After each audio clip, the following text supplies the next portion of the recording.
Great. Slides are working? Awesome. Hello, everybody. My name is Tino. I'm from the Hopper team, and today I want to show you how you can get started with the current version, the PoC of Gnosis VPN. Set it up on your laptop if you're willing to follow my lead here.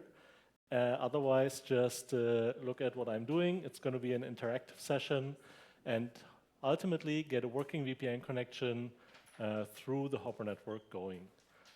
So again, this is an interactive session, so I will have some practical steps where I need to sit down and show you some terminal interaction. If you want to follow along, there's a couple of tools which you will need to have installed. So make sure you have internet connectivity. Depending on whether you're on Linux or Mac OS, you need some different tools installed, so make sure you do that while I'm talking. And then you could follow this step-by-step process. You will need a Hopper node to use the Gnosis VPN. We have a couple of demo nodes prepared for you, so if you need access, if you don't have your own Hopper node, then there's my colleague around here somewhere who has handouts. So just Michael here, get a handout from Michael. It has the connection info for Hopper nodes, which you can use to get your VPN connection going. Okay, very rough. I will give you an overview of what Gnosis VPN actually is. If you are interested in that, you can also on Wednesday see another talk by Sebastian Bergel about the Gnosis VPN. I will give you some very high-level information of what the Hopper network does. That's important to understand because it's an integral part of Gnosis VPN. And then we'll go into setting up the VPN on the laptop. Afterwards, I'll give you a little bit of an outlook, what's coming next for the product, and then Q&A. Hopefully, there's some questions. Okay, so everybody here has probably used a VPN. Let's have a show of hands. Who has used a VPN in the last year or so? Okay, everybody, great. Who is using more than one VPN? Okay, half of the room. Who has built their own private VPN for their personal use or maybe friends and family? Awesome. At least one person. Well, as you then know, you're very privacy conscious already, having used VPNs and multiple VPNs. But the general VPN architecture in the market, by the way, this is a $50 billion market we're talking about, is counterproductive in terms of increasing privacy. It's meant for you to tunnel all of your internet activity through single servers, trusting a single provider, a VPN provider, which is a company somewhere you might not even want a relationship with. So it relies on you having a lot of trust in a single company, a single server, to do its job and not harvest the data you're pushing through. In my opinion, this is not the right way to do it, and that's why we are building Gnosis VPN to improve the state of art in this massive industry and improve the general privacy consumers can expect. So that's the reason why we build Gnosis VPN. We want to remove trust from the equation. As a VPN user, you shouldn't have to trust anybody really, because what you want is a safer internet browsing experience and not handing over your data to a company which you have full trust in. Communications are private right now, and we want to really make it private. On a very high level, this is trustlessness in a nutshell. Right? So the VPN itself should be trustless. It's also decentralized. As you will see, there's a fundamental layer of the Hopper network, which is a peer-to-peer network consisting of many nodes. So there's never a single server you have to work with. And also, it should be censorship resistant because the internet, as you know, has a lot of parts which might be blocked based on your geolocation or not. And a VPN should actually allow you to get past censorship like that. We are right now, product-wise, in the PoC stage, so proof of concept. And as you will see, it's very technical still. You have to use the terminal, so bash shell. And obviously, this is going to improve over time. But that's also the reason why this is a technical workshop, so bear with me there. The funding for this product development is coming from the Gnosis DAO.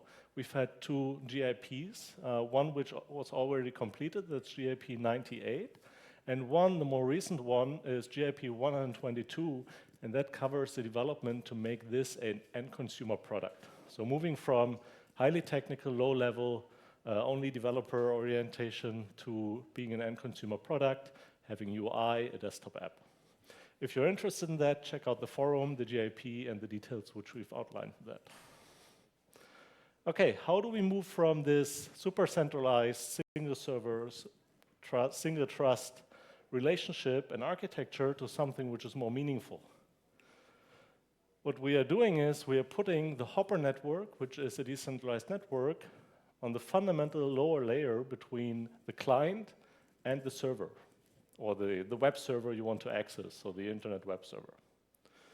In order to do that, we have to have some client on the laptop, let's say, on your user devices, which understands how that works, so it can interface with the Hopper network. We have to have some entry node, that's a Hopper node, which is talking to the Hopper network and translates normal internet traffic into Hopper traffic.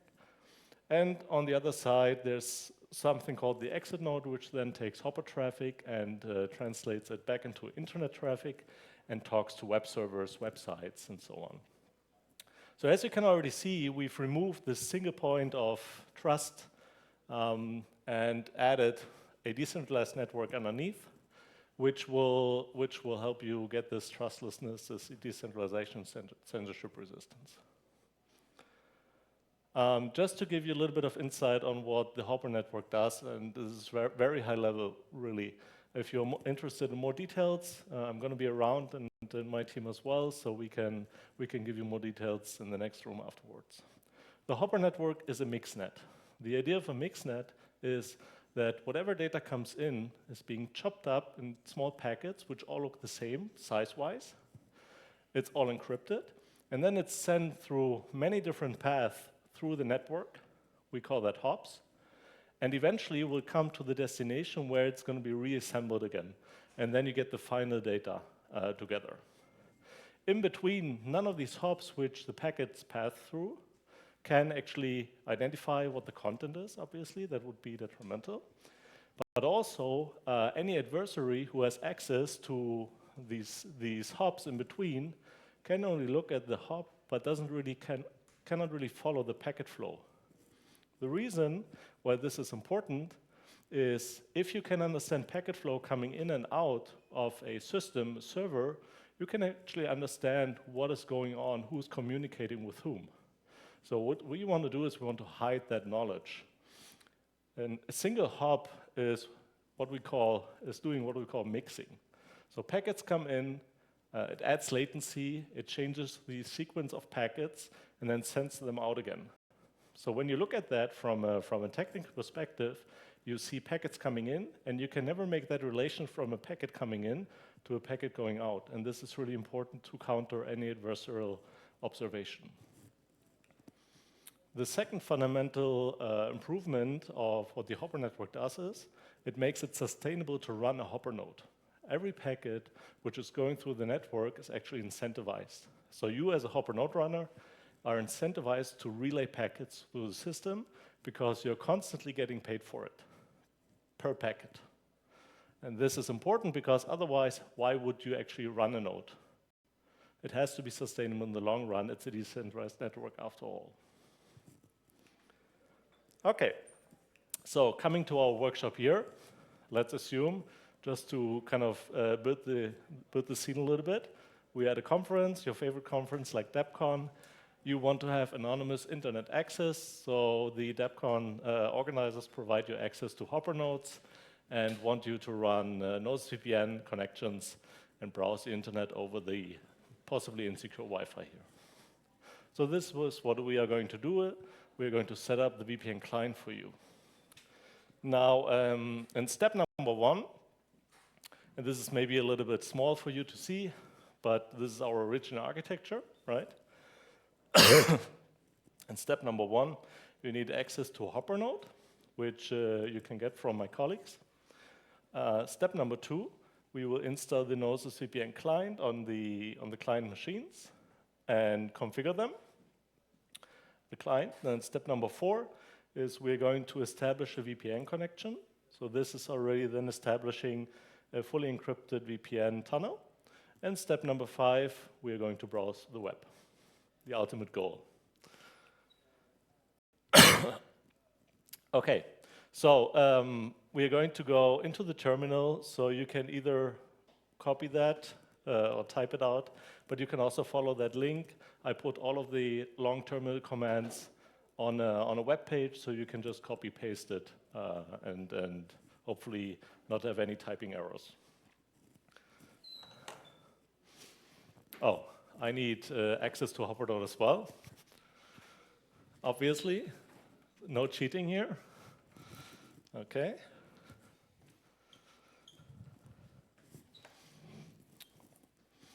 All right. So step number 1, I'm going out of the slides here, is we have to download the install script. Since it's still terminal-based, we've prepared a bash script to make it really easy for you to download the binaries which you need for your particular system, if it's Mac OS or Linux, and build the initial configuration. So I'm going to take that link.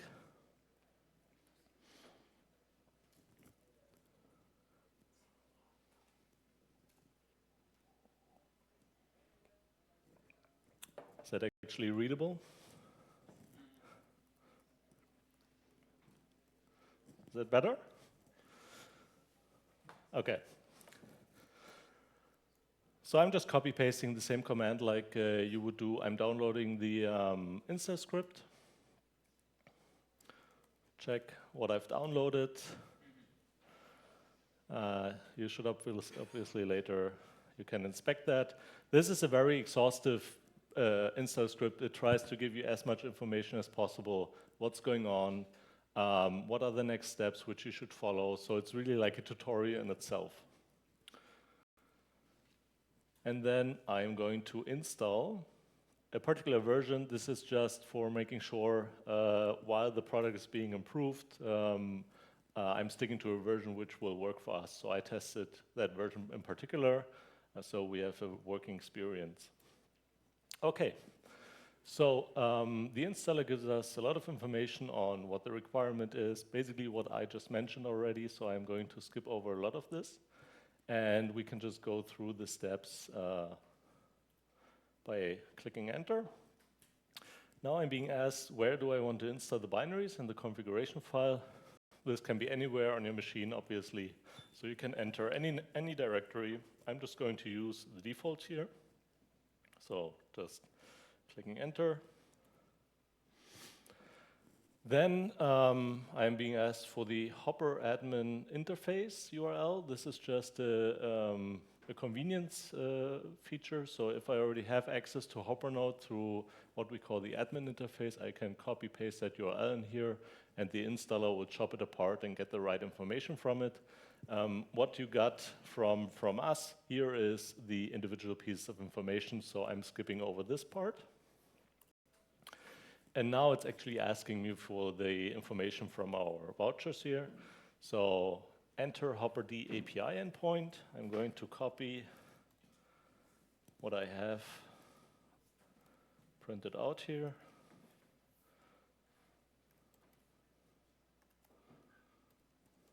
So it's IP and port. Double checking, okay. Then the token.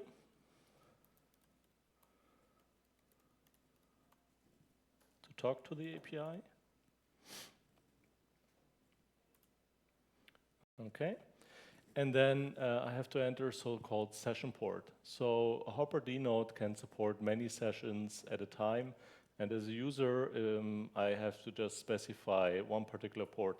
Since some of these nodes might be used by different people, since these are demo nodes, everybody has a specific port assigned. Normally, if you have your own node, the default port is 1422, and you would never have to change it, really. You can use the default. So I'm using a different one for the demo here.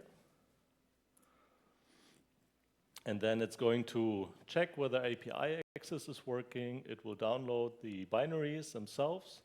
And this is macOS specific. I have to de-quarantine the binaries because on macOS, if you just download binaries, they are not usable. So the install script tries to do that for me. So I'm just having to enter my password here and complete. Okay, so this all has worked. So this is good already. This means I have access to a Hopper node. It was reading the API. It understood in which network the Hopper node lives, so the production network. And it configured, we can look into that, it pre-configured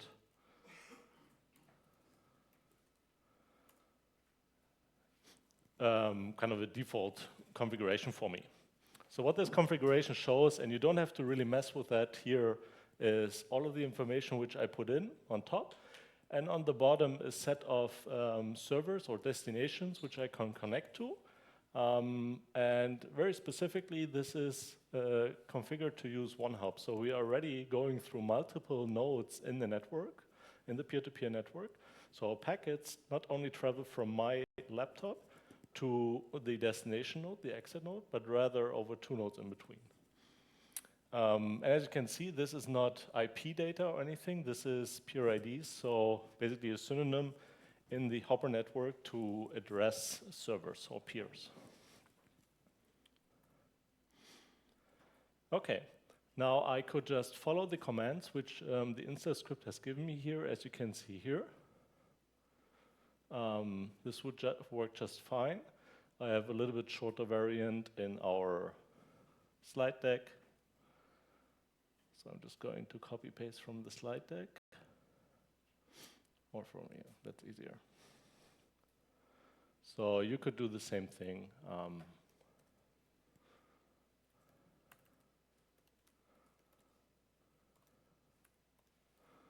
So first, what I have to do is I have to start the service itself. The service running on your machine has to have elevated privileges. That's why I'm using sudo, because it needs to create a network interface and a tunnel. So you do this once normally, and then it's being run until you stop it. And you can create new VPN connections throughout the day. So this is a one-off operation normally. So I execute nose VPN as a service binary and point it to the right configuration.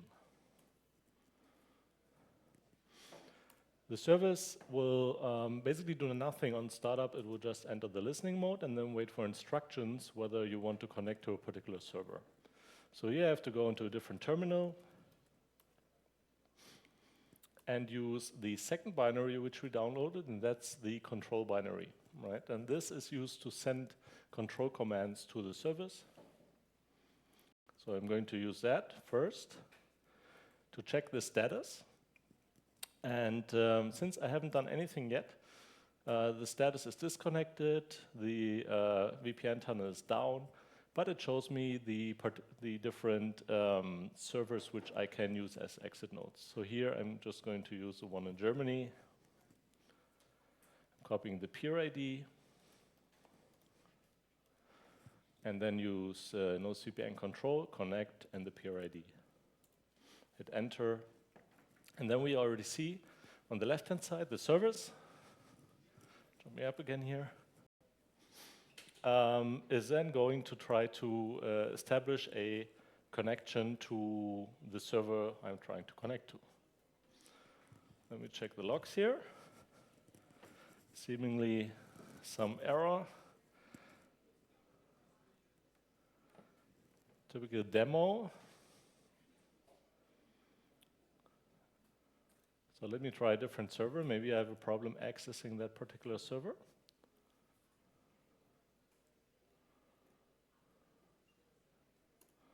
Let's try Spain.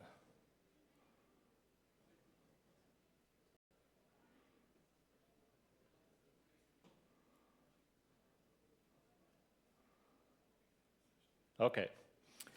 So this has worked. So now, I'm not going to stand up for this, I have a VPN connection established.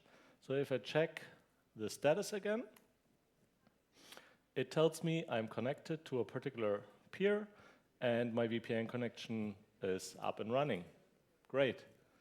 Now what I have to do is, since this is still a proof of concept, it's not being used for all of the connection and the network access you do on your machine, because that might be detrimental if the quality is not great yet. What we do instead is we offer an HTTP proxy on the other end, which you can configure in your web browser or in your system settings. So for this demo, I'm going to configure that HTTP proxy in Firefox. So going to Firefox settings, and then into the network settings. And here, normally you would have something like use system proxy settings or no proxy. If you want to use the VPN connection, you then have to configure the HTTP proxy, which is on IP 10.128.0.1 and port 3128. You have to make sure that it's used for HTTPS as well. Now this HTTP proxy is actually on the other side of the VPN tunnel, right? So by doing that, you're actually already going through the tunnel itself. So I'm going to hit OK, and then checking whether the VPN connection works.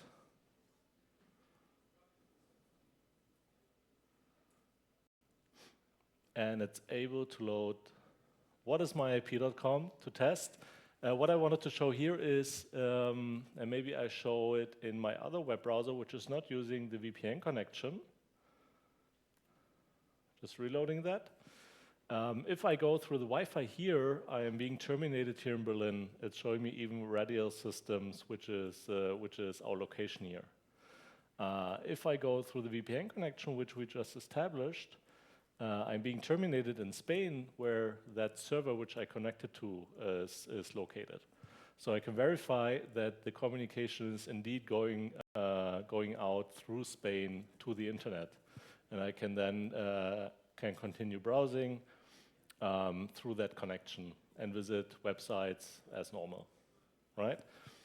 So this is kind of a functioning setup now of my local Gnosis VPN setup.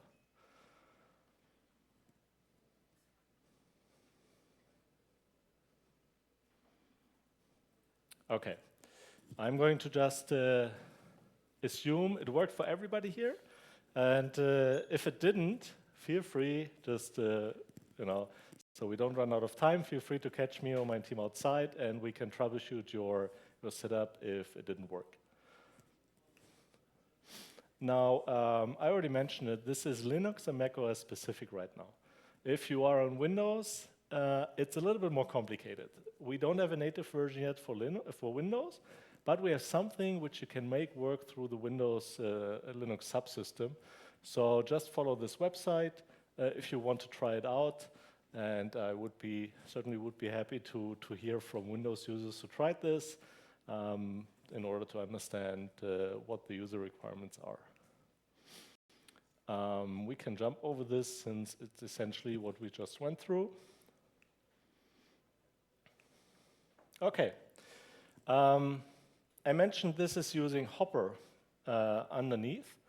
You already saw it's also using WireGuard to establish the actual VPN tunnel. And then it's using the configuration in the web browser. So there's a lot of components involved to make a successful private connection work. And this means that there's a lot of packet tunneling going on. If you look at it from the high-level perspective, a working internet connection to a web browser is normally just an HTTP connection, which is TCP-based, and it's end-to-end encrypted, right? So you can be sure whatever that connection is sending over as a response, or if you send something as a request, nobody can actually look at it. So it's end-to-end encrypted between your web browser and the web server. And obviously, this has to stay that way over a VPN connection. Nobody in between should be able to decipher what's going on. So what happens is with that running VPN connection, the web browser will actually talk TCP to the WireGuard client. The WireGuard client locally will talk to the Hopper entry node. That was the node which you got the API information for. We'll talk UDP because that's what WireGuard uses to tunnel data. So it's already wrapping, splitting up TCP packets into UDP packets, doing additional encryption. The Hopper node will send Hopper packets through a decentralized network. So that's, again, taking UDP packets, turning them into Hopper packets, doing even more encryption. On the other hand, on the other side, on the exit, we get Hopper packets. We have to turn them back into UDP packets. Then WireGuard has to turn UDP packets back into TCP packets, which ultimately are being sent from the proxy to the web server.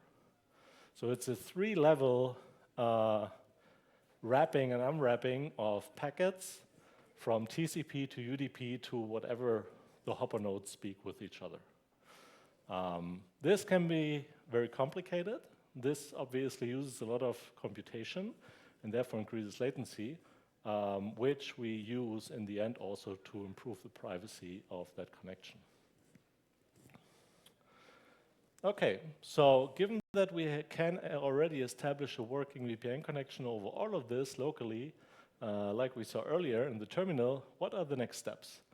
I mentioned that this is the PoC, so we have working binaries which can create end-to-end encrypted connections. We can browse the web. You could use it on in your daily workflow to browse the web. The next step is to build something which is normally called an MVP, which is not only more private, but also more usable, because ultimately a VPN connection which you can only establish by dropping into the shell is not really usable by anybody outside of this room. So we want to make it, we want to add some more privacy primitives, very important stuff to the Hopper protocol, but also we want to remove the dependence on a separate Hopper node. Obviously, if all of you would have to run a Hopper node, set that up, configure it, keep it running, that would be quite the requirement in the long run. Now, I expect all of you, since you're in here, to go out and install a Hopper node and set it up tonight. But I don't expect that for the next 10,000 users. So what we want to do is we want to take the Hopper node, make it possible to turn it into the library and add it into the client itself. So that ultimately you start up the VPN client locally, it starts up in, let's say, 10 seconds, and all of a sudden you have a working Hopper node running which can connect to the decentralized network. The end user doesn't need to know about Hopper. This is really a technical fundamental insight which nobody should care about. And once we have that MVP, we have to take care of making it as usable as a normal VPN client. So we're talking about all of the platforms, mobile, desktop, Windows. We have to have incentives so that if you want to run an exit node, if you want to become part of that ecosystem, it should actually be good for you. You don't do it for ideological reasons. That is great, but you also should get incentives out of it. And then we need better throughput. While you can already browse the web, you might want to do other stuff over the VPN. If we want to tunnel all of your traffic from your laptop, which you're doing on a day-to-day basis, through the VPN connection, we have to have much higher throughput than just what you need to browse a website. So there's a lot of stuff ahead of us. We have a timeline which is outlined in the GIP, which is going over the next 1.5 years. So if you want to follow us along, it would be greatly appreciated. We rely heavily on feedback. So since we don't do, obviously, any tracking in our clients, being very privacy concerned, we rely on feedback which is actively given to us, so very much appreciated if you want to share kind of your user stories, what's important to you as a VPN user, so we can take that into account. And ultimately, if you want to see when there's new product updates, just follow us on hostvpn.com, where we push every time we have new product updates, some news. All right, thanks. Now opening up to questions. Any questions?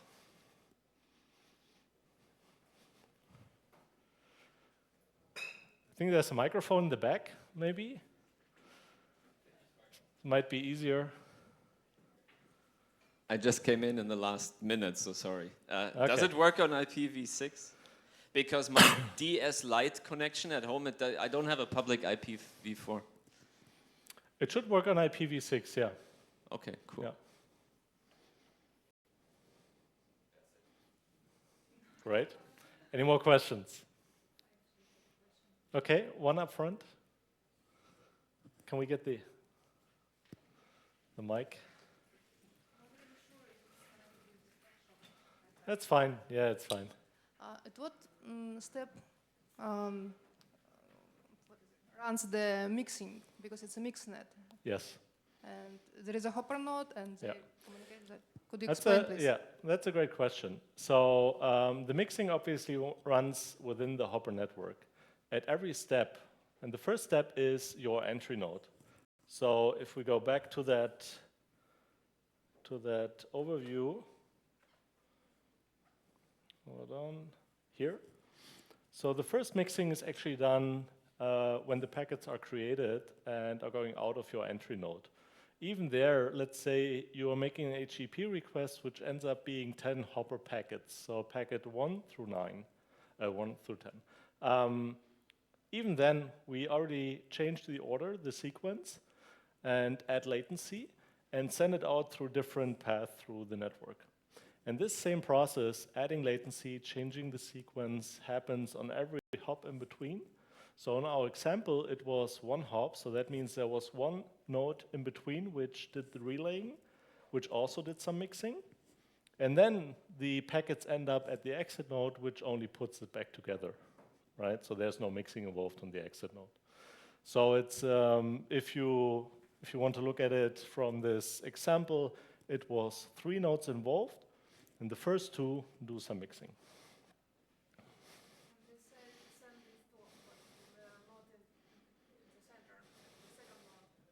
Say again?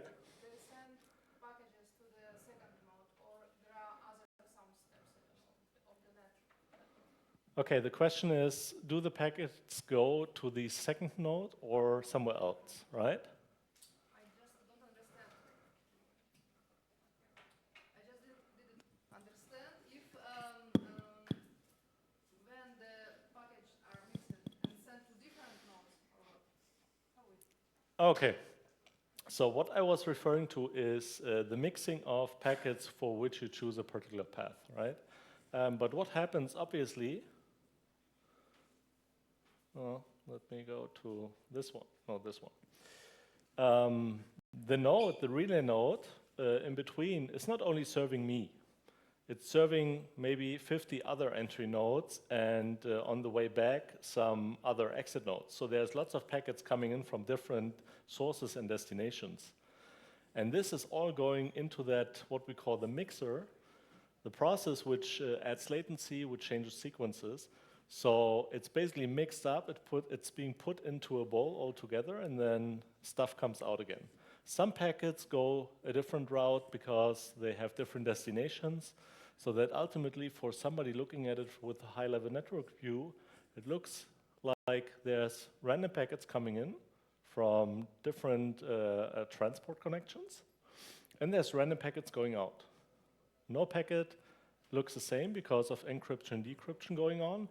No packet, every packet has the same size, so you cannot really make that one-to-one link between packets and understand, based on the metadata, who's doing what through that server. A mixer is a part of a node, or Yeah. is it separate?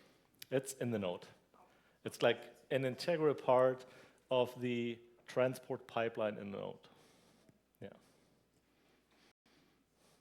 Any more questions?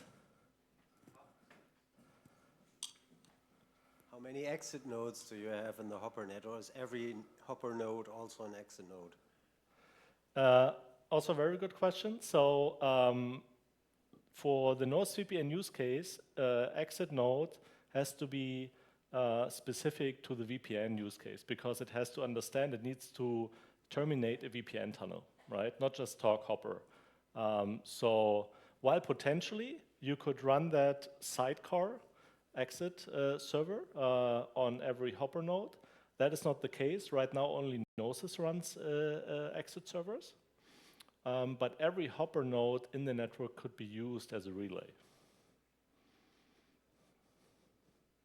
The idea behind this approach is ultimately to have an ecosystem. So while we are in the PoC stage, Gnosis is running the servers, the exit servers, because it's, for one, we can move very fast by deploying new versions. On the other side, we can provide good quality of service in this product development stage. Ultimately, though, we said we want this to be trustless and permissionless.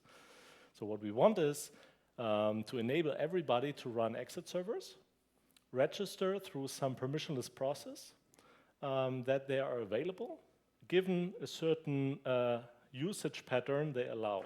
So let's say I want to run an exit node on my residential IP at home, and I only want to allow access to websites in Germany for some reason. Then I can configure that in my exit server and announce that through that permissionless process to the rest of the ecosystem, and then users could use my exit node if they are browsing the web in Germany only, German websites. And if they want to browse websites which are somewhere else or IPs which are located somewhere else, they just have to use some different exit server. Any more questions? Here's one. Last question. I would like to know more about eventually the tokenomics. If I imagine, I'm thinking quickly, I imagine you want VPN users to maybe use, is it called Hopper, I think, the token? And validators or exit nodes, sorry, would get Hopper if they run a node? Like, are there other parts? Yeah, that's a great question. So incentives, right? And I mentioned that incentivization for the Hopper network itself is important, but then also on the VPN ecosystem level. The Hopper network itself uses Hopper tokens to incentivize relaying.